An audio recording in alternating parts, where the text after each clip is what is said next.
यो कस्तो भन्नुहुन्छ भने पार तपाईँले बताउने मैले सोध्नै गरेर त्यो हाम्रो घैया र हाम्रो नामदुले खुन्यो पोखरो नामदुले तागर होइन त्यो पोखरा विषयमा मैले सोध्छु तपाईँले बताउने केटाहरूले फोटो खिच्छन् कहिले गरौँ जहिले हो है केटा म उहाँ आउन सक्दैन सुरु भइसकेको छ कि भिडियो ए ल के उसले सुरु गर्यो तपाईँ यहाँ गाउँको जेठो बाठो जान्ने मान्ने भीमप्रसाद खनाल होइन तपाईँको नाम अहिले कति वर्ष गाउनु हो 97 होइन 98 ए 98मा लाग्नु हो 98 ए ल अब हाम्रो लेखी त तपाईँ अब भगवान् सर हुनुहुन्छ यतिको चाहिँ नि उमेरमा यस्तो चाहिँ नि उमेरको मान्छे देख्न पाइएको छ अनि यो घैया र पोखरो चाहिँ नि खन्ने विषयमा कसरी खनेका हुन् कसले खनेका हुन् त्यो यसो चाहिँ नि बताइदिनुहोस् त नामजु भन्ने त्यो यो बाजे नै हाम्रा जिजुबा बा नामजु हजुर मैले देखेँ तिनीका 2 भाइ छोरा हजुर 4 भाइ छोरा हो त ए जेठा र कान्छा मरेका हजुर यताबाट ठुलारे धनछोर ठुलारे धनीश्वर भन्ने मोतीरामका बाउ मधुरामुका बाउ भीमलाल बाउ निमानन्दको बाउ धनेश्वर तिनी धनेश्वर ऐरेनी पाराश्वर ऐरेनी पारेश्वर भनेको निसाटे भोसरका बुढोबा कि बाउ बुढोबा तिनी पिपनाले झगडालाई जान्यो ठाकुरका बाउ झबिलाल झगडालका बाउ पाराश्वर तिनी 3टा भएर सरदारी जान्नु भएछन् ए स्वर्गदारी मन्दिरमा हजुर त्यहाँबाट हाम्रो जेठाले थाहा पाएछन् यी 3टा एनको गुरु भयो ठुलो मान्छे भएका तँ र म सँगै जाउँ है तँ र म जाउँ भनेर नयाँ जेठाले हाम्रो बाबालाई ए हुन्छ भने 5जना भएर हिँडे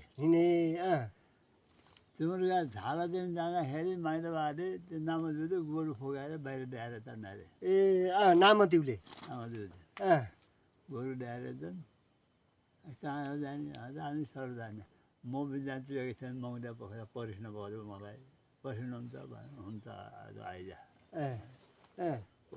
सेलाउनु पर्छ सेलान त अब हिँड्नु त्यो स्वर भाव हुन्थ्यो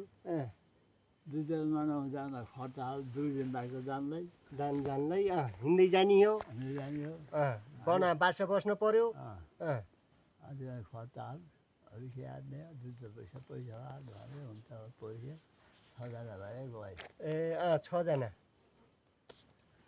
गए सरदार जाने भने के छैन मजा हेर्दा अब हिजो कोही गयो अरे अब त गयो रित्तै गए त्यहाँ जाँदाखेरि अब यति जुवाउँ भयो अरे धेरै नभए यति जुवाउँ यति बत्ती यति घिउ यति कपडा त्यो लानु पर्ने रहेछ ए स्वर्गदारी प्रभु महाराज कहाँ जाँदा त्यहाँ त रुद्रमा तिनी प्रभु महाराजलाई तँ गाडेका त्यहाँ तँ बत्ती आरती गर्ने जुवाउँ घिउ लगेको हुम खाडी आँदा अर्पण हाल्ने त्यो लेखापढी सबै हुने रहेछ हामीले गयौँ त्यहाँबाट गएछन् त्यहाँबाट गऱ्यो त्यही गए डक्राका पुरु मात्र पुरु छँदै हो त ए स्वर्गदारी प्रभु महाराज छँदै ए धनेश्वर बुढाले भनेर जाँदाखेरि मैले यो सोध्छु र बरु महाराज के सोध्छु मेरा छोराको अवस्था हुन्छन् भन्छ छोराको अवस्था हुन्छ तिम्रा एउटा बाटो काँडो फाल्ने हुन्छ एउटा दानवको छोरो दानव हुन्छ दानवको छोरो दानव दाम लाग्यो पार्सर लिएर आएछन् मेरो छोराको अवस्था हुन्छन् तिम्रो छोराको अवस्था हुने आज तिम्रो घर बत्ती बोलेको छ राम्रो झाकामाकी 2-4 घर मौज रहेछन् 60-70 धान धनसारभरि धान छन् पर माछा दैनी बगेर भैँसी मेरा छोराले बाघ छोरा ल्याउँछन् भने तिम्रो बेटा आउँदा छ मदन दादामा काँदी आठ छोरो हुने 3 भाइ छोरामा कालीघाटहरू छोरो हुने छैन एउटा छोरो पनि हुने छैन कालीघाट एउटा छोरो हुने छैन कालीघाटहरू नै छोरो हुने छैन ए भनेर काँदी काठ भनेको मोर्या बेला बोक्ने बोकेर लाने घाटा लाने छोरो हुन्नन् भने अनि त्यस्तै भयो पछि ए त्यस्तै भयो चप्पल डोसाएर बसेर कुरा हाल्नु बुढा देखेर जिम्मालले तिम्रो छोराको अवस्था मन छोराले पाल्दैन बुढा सोझा थियो जुन बुढा छोराले पाल्दैन नै छोरा कसरी पाल्ने भने छोरा हुन्छ डिङ्ने कोही हुतियार नभएका छोरा पनि छन् भन्ने जिम्माललाई भने पिपलनेटी जिम्माललाई हाम्रो बाबु दुईवटा देखाए पालो आएछ आज त्यो बसा गरेर ल्याएको 60 वर्ष उमेर काटेपछि आपत दिन हुन्छन् तपाईँका बाउला जेठोवाला बाबालाई ए आज तिम्रो नामजुको पालो म त 4 भाइ छोरा थिएँ 2 भाइ छोरा मरे 3 भाइ छोरा बाँचेन त्यो यतिमा सत्य चिन्ने आएछु तिम्रो त बाङ्गो दाङ्गो छैन त्यसो त सतियान्त खोला सोझो खलक भनेको त उनले पनि भनेछन् तिम्रो घरदेखि उत्तरपट्टि ठाडो फुल्सो छ त्यो फुल्सोमा पानी बगिरहेको छ त्यो कुलो काटेर तिम्रो घरमा पनि कुलो आउँछ तिम्रो घरमा पनि टिप्लोहरू रहेछ नि त्यो थियो त्यहाँ छ थियो त्यो पर्खाल लाने त्यो पर्खाल पछि लागेको पर्खालो मैले माइदाइ लागेको पर्खालो त्यो थियो त्यहाँ चाहिँ धारो खसाला पुरो पोसी गर्ने गाई त पानी खान्छन् धारो खसाल पोखरो खनेर धारो खसाल्ने भने पोखरो खन त्यस घरमा चाहिँ 2 छोरा बाँच्छन् पोखरो खन तिमीले भनेर त्यहाँ त्यो धारो खसालमा अहिले म जान्छु त्यो खनेर ल्याएर पोखरो खनेर त्यहाँ चाहिँ नि धारो खसाले नामदिउले त्यही भएर तोय नारायण र चाहिँ नि छविलालको सन्तान फैलियो त्यो चाहिँ स्वरद्वारी प्रभु महाराजले भन्नुभयो र अहिले के भयो भन्दा भने तिमीहरूका सोध्याएको 2टा भुटुक छन्थे हजुर भुटुकदेखि मुगो जग्गा हो तिमीहरूको त्यहाँ मुगो जग्गा हो त के हो देवी प्रसादले चारजाम खाएर त्यहाँबाट तिरो डाइदियो तिरो डाइदिएर त्यहाँबाट दर्ता थिएन त्यसै खाए तपाईँ तोस खने खाने नि हजुर हजुर त्यो गरायो त्यहाँबाट जाँदाखेरि दर्ता नगरिकन त्यहाँ घोइया छरेका थिएँ म सानो सानो केटा थिएँ त्यहाँ भोजमा गाई हाल्थेँ दर्ता नगरिकन जाँदा मूर्ख थियो उनीहरू हेर्दैन भने गाई जमाएर केटाहरू दबाई गाई हाल्ने भने गाई त हो हामीले गाई हाल्ने यहाँको पोर्मु चुडाएर निमान्दाले त्यहाँले यस्तो भनेर पछि आइजन्दा निमेर पनि भन्नु पऱ्यो गाईले भनेर हामीले गाई हाल्ने मन गएन तपाईँले गाई पठाउनु होला है भन्छ रोमिया बग्रेको हुन्छ भने गाई पठाए दाउनु पायो मान्छे मेरो घोइया गाई हाल्दे बरद पारे के हाल्ने भनेर सोध्न आयो तिमी गाई पुछिलाएर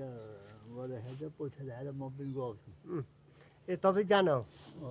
बुढालाई पुछिलाएर थापा भनेको छु पाउँछ पत्तो गरेर मुद्दा दे आफ्नै गाई पनि गएछन् फटाई जमाना ल ठिक छ मुद्दा त्यो पचास दाम ढङ्ग भएन बस्ने थाहा भएन एउटी सिक्रानी स्वाहान ल्याएको थिएँ त्यो रोमेकी आमा बन्दरबाट तिमीलाई काली नानावली भनेर मलाई छोडेका जहाँबाट त्यो सिक्रानी चाहिँ त्यही बन्दर पार्टीलाई टप्प टिपेर बर्मा गए उनी बर्मा गए माइला कस्ता थिए भनेदेखि मस्त 3 जना भए लात्तीले गरेर पर्दैन थियो 2 जना मस्त बस्न पर्दैन त्यस्तो बुझ्दा थिए यो भैँबाट 2 पाते पलाउँदा उब्रियो त लगाएर रुख भन्ने रुख 10 दिन नडर भने त्यस्तो घुमाउन भने डुम्रिया खडा खसेर मरे उमेरैमा त्यहाँदेखि गए त्यहाँदेखि बुढा रुँदै गएर देउलोबाट बोकेर ल्याएर हरिनाला भेट्न गएर ढ्याट मारे उनी बर्मा